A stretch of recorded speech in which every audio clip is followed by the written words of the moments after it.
today's Pet Pawcast. I'm your host, Dr. Roberta Westbrook, and you're here with us at the Campus for All Animals, the Houston SPCA. And today I want to introduce you to our pet of the week. This is Perdita. Perdita is about an 8-week-old female spayed mixed breed, and she came to us as part of a litter. She had several other litter mates, and unfortunately her family could not care for the large litter, and so they came to us to help find homes for them. So please consider coming on down to our adoption center. We're open every day from 11 a.m. to 6 p.m. and you can meet and visit with Perdita and some of her other litter mates and consider taking them into your home. So please consider coming on down to see us. In the meantime, I want to talk to you guys today about safe traveling with your pet. So the holidays are coming up. You may be considering traveling, and we always like to give you safety tips for traveling with your pet to make the trip more comfortable for you and certainly more comfortable and fun for your pets. So I'll let Perdita kind of get some treats here and let me know what questions I can help you answer about traveling with your pets. What are the most important things pet parents should consider before traveling with their pets? You know, one of the things I always get asked is whether or not you should travel with your pet. And I think there's a couple of ways that you can decide whether you should travel with your pet. Number one, if you know that your pet is a good traveler, for example, you've driven with your pet in the car, or maybe you've already traveled with your pet and you just need some extra tips, then you may already know how well your pet does in a car or in a plane.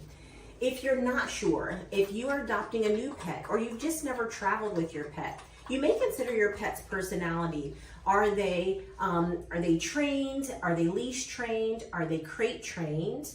Do they have high anxiety? Do they like to be with you? Is it going to be better if they're with you rather than staying at home? Some pets, they're better with you, and other pets are better staying at home because they may be too stressed out when traveling. And you may want to know whether or not you have options for someone to watch your pet if you decide to leave your pet at home. So there's lots of different questions that you can ask yourself to determine, is it better for me to take my pet, or is it better for me to leave my pet at home and have someone pet sit for me? What should pet owners include in a pet travel checklist to ensure they're fully prepared for the trip? Well, let's decide that you say, you know, I think it's better that I take my pet with me because perhaps my pet does not do well at home with strangers, and I know that they're going to be a little bit more comfortable with me. Maybe we're going on a driving trip and I know my pet loves traveling in cars. And so let's say you've decided to travel with your pet. It's a good idea to make a travel checklist for your pet so that you won't forget any necessary items during your trip.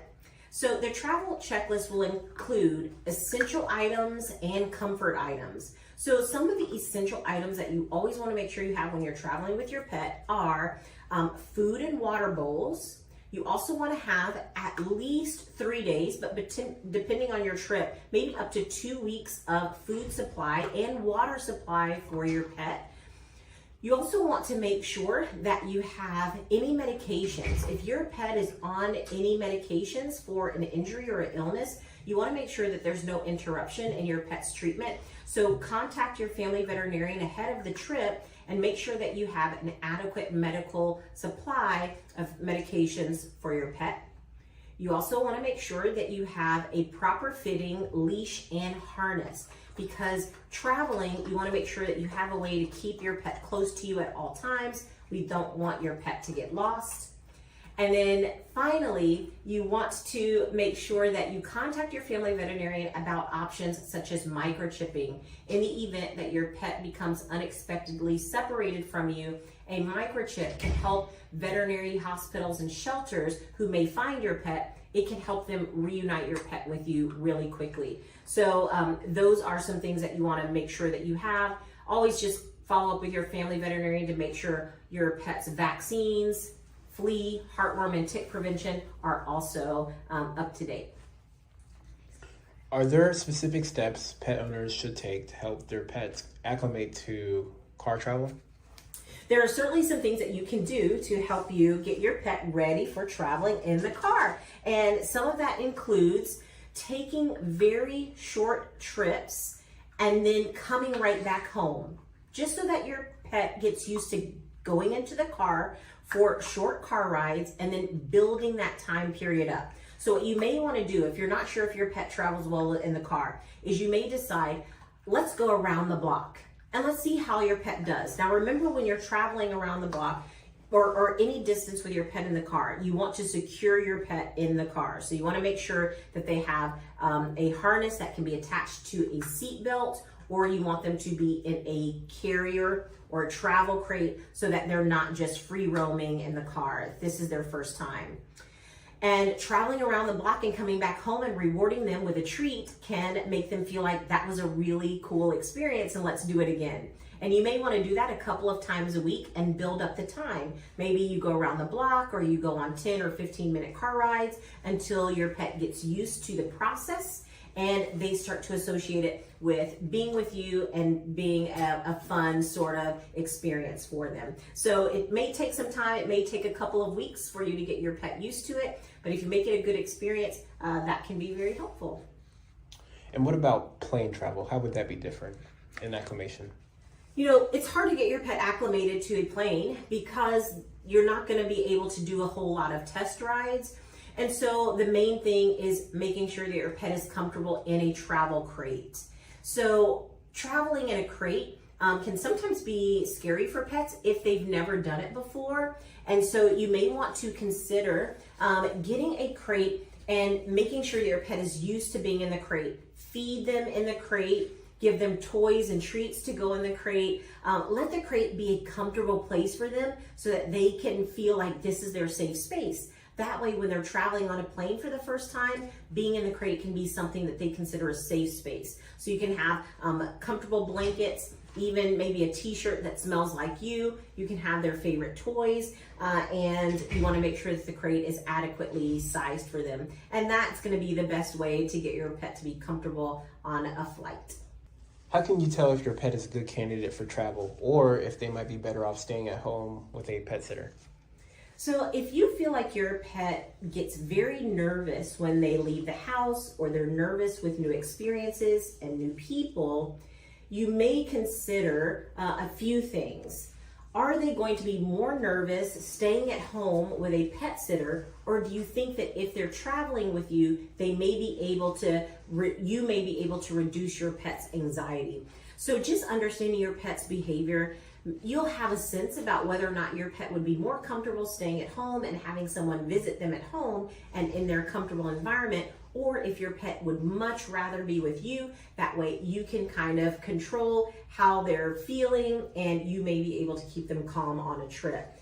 So having a pet sitter is a great idea. There are lots of companies that provide professional pet sitting in your home. They can come walk your dogs, they can stay in your home, or the best option might be if you have family members or friends who are willing to take care of your pet, then that's another option, because your pet may already be familiar with this person, which means they may be more comfortable in their own environment with someone that they know, spending some time with them in their home. What safety precautions should pet owners take when traveling by car with their pets?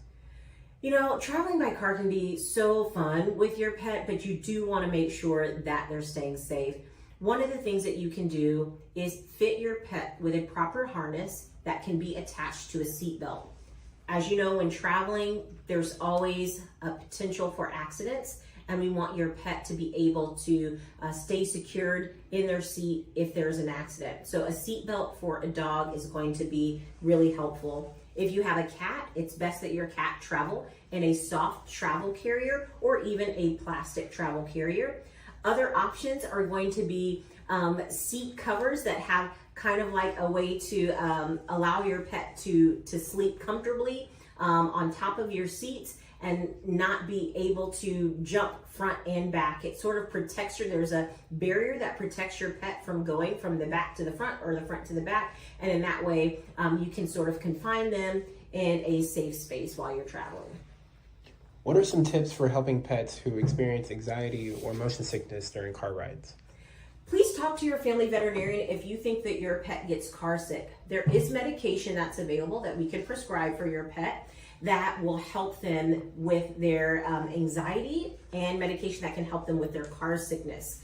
For car sickness, you may consider not feeding your pet within 2 hours of travel. Sometimes the food that's sitting on the stomach can contribute to nauseousness when they're riding in the car. But again, there's medication for motion sickness. There's also medication for anxiety for travel. And again, your veterinarian can prescribe this, and you can give this medication approximately 30 to 60 minutes before traveling. On long road trips, how often should pet parents plan breaks, and what's the best way to manage these rest stops with pets? You know, if you're going on a long car trip, it's best to stop about every 4 to 6 hours to give your pet and yourself an opportunity to stretch your legs, wake up a bit, and maybe eliminate. So planning out your trip and knowing where there are rest stops will not only help with your comfort, but you'll know there's a rest stop available where you can take your pet out of the car, let them walk around, and let them urinate and defecate. It'll make the trip much more comfortable for them, and they'll be able to travel in a more calm way. How can pet owners find emergency veterinary care while traveling in case of an unexpected illness or injury? You know, the best thing to do is plan ahead. We never want to have to see an emergency veterinarian, but if you know you're going on a long cross-country trip, for example, planning out maybe big cities that are likely to have emergency pet hospitals would be a good thing to map out. So if you're planning stops in bigger cities, while you're in those bigger cities to take a rest or spend the night, you may want to look up whether there are emergency pet centers nearby, so that in the case that you need one, you've already got one planned out. What are the key vaccinations and preventative treatments pets will need before traveling? You know, most pets need the core vaccinations that we recommend for all pets on an annual basis. And that includes a current rabies vaccination for dogs and cats. And for dogs, it includes a current distemper parvo vaccination and a bordetella or kennel cough vaccination. For cats, it will not only include the rabies, but it will include what we call an FVRCP or an HCP vaccine. It helps to cover some respiratory and gastrointestinal illnesses that cats can get. Your veterinarian can help you with determining which vaccines your pet may be due for and which ones are considered core or required vaccines and which vaccines are alternative or non-core vaccines, and we can make sure that we get your pet vaccinated according to his or her needs. Should pet parents bring a pet first aid kit? And if so, what should it include? Pet first aid kits are wonderful because you never know when you might need one. Sometimes just walking outside, your pet could come on an injured paw or some other injury, and so having a pet first aid kit can be very helpful. In that pet first aid kit, the most common items are going to include bandaging materials, for example, gauze, antibacterial sanitizing wipes, gloves, Q-tips, and vet wrap to hold the bandaging material on your pet's leg or paw. And those are going to be the most important things until you can get your pet to a veterinarian. What are the necessary documents or health certificates required for flying with a pet, and how far in advance should they be obtained? You know, if you're flying with your pet, it's going to be best that you contact the airline that you're flying on so that you get their requirements for flying with your pet. Every airline may have different requirements in terms of size and paperwork that's required. So you want to do your research, contact the airline, contact the state that you're flying to, and contact your family veterinarian to help you get the right paperwork. In general, when you're crossing state lines, it's required to have a health certificate for your pet. A health certificate is a document that states that your pet is free of infectious diseases. Your veterinarian can write you a health certificate by doing an examination on your pet and making sure that your pet is free of intestinal parasites or respiratory disease or gastrointestinal disease that could be spread to other animals. What should travelers look for when choosing an airline? You know, you want to just choose an airline that can give you clear instructions on how to travel safely with your pet. So the best thing to do is to go online or make some phone calls to your normal air travel carrier and talk to them about the requirements for traveling with pets. If they have clear outlines and good instructions, I say that would be a fine airline to use for your travel. What's the best way to manage a pet's needs while staying at a hotel or a rental property? Staying at a hotel or rental property can actually be very comfortable for your pets. They're with you and they're able to spend time with you, and you want to try to keep the same routine that you're used to having when your pets are in the home. So if your pet is on a regular routine for eating and going on walks, it's a great idea if you could to keep a similar routine while you're traveling so that your pet can stay comfortable and stay on their routine. But as long as they have you and they have comfortable sleeping arrangements and they have food and water and all the comfort that they need, traveling with your pet in a hotel or like an Airbnb is actually a great option. How can pet parents ensure their pets are safe and well behaved in unfamiliar places like hotels or vacation rentals? The most important thing, again, if you're traveling with your pet and they're going to be in a new place, is just understanding your pet really well. What do they need to be comfortable? Do they like toys? Will toys keep them busy and happy? Do they like to be active? Then you may want to consider staying in like an Airbnb where there's a yard where your pet can run and play around. Does your pet bark a lot? If your pet is barking a lot while you're at home, then you may want to consider, again, staying in a location that doesn't have close neighbors like a hotel. And it's really understanding your pet and thinking what may be the best way for my pet to be his or her normal self and have their normal behavior, and also allow us to have a comfortable travel trip and not disturb our neighbors or those that are traveling with us. What are some travel tips for small pets that aren't cats or dogs, like rabbits or birds? Are there any special considerations for these types of animals? Well, if you have small pets like rabbits, guinea pigs, and birds, you want to follow the same rules, which are make sure that you keep their enclosure, their cage that they live in, as comfortable as possible. So you don't want to change anything. You want to keep it routine. You want to make sure they have plenty of food and water, and you want to make sure that their routine stays pretty much the same. And always contact your family veterinarian and, again, the airline to make sure that there's no special considerations for the more exotic pets that are going to be maybe difficult to put in the plane or in the cargo area of the plane. Are there any different travel tips for puppies and kittens versus adult pets? I think it's just important to make sure that puppies and kittens are contained. So you may consider, again, puppies and kittens are going to be smaller. So attaching them with a harness to a seat belt may be a little bit more challenging. They may fit better in a travel carrier. But essentially, you want to have the same items available for their comfort: food, water, medications, vaccines, microchip, and everything else is about the same as an adult animal. What are the most common mistakes pet parents make when traveling with their pets, and how can they be avoided? I think the most common mistakes are maybe not being prepared. So as we mentioned before, have that pet checklist.